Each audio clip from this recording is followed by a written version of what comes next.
চলুন দেখি সাহিত্য আর সঙ্গীতে অবহেলা এবং মৃত্যুর এই নীরব যন্ত্রণাগুলো ঠিক কিভাবে ফুটে উঠেছে।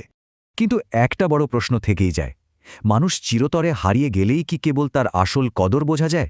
কাউকে প্রয়োজনের চেয়ে একটু বেশি গুরুত্ব দিলে অনেক সময় কিন্তু প্রতিদান হিসেবে চরম অবহেলাই জুটতে পারে। আপনজনকে মন থেকে মূল্যায়ন করা আর বিনিময়ে অবহেলিত হওয়া, এই দুই তিক্ত বাস্তবতার মাঝে আকাশ পাতাল তফাত।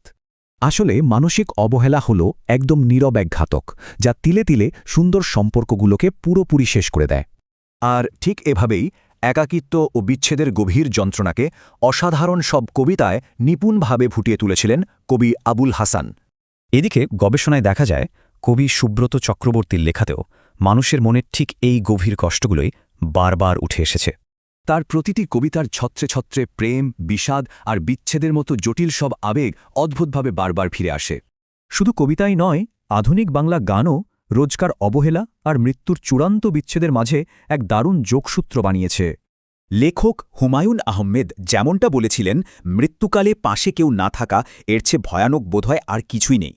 তবে অদ্ভুত হলেও সত্যি, আমরা একদিন মরে যাব বলেই হয়তো এই পৃথিবীটাকে আমাদের কাছে এত সুন্দর লাগে।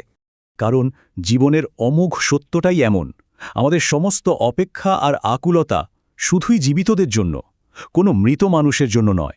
সারা জীবন শুধু সম্পদ আর সম্মানের পেছনে ছুটলেও মৃত্যুর ঠিক পরপরই আমাদের এই নিথর দেহটা ভীষণ অসহায় হয়ে পড়ে।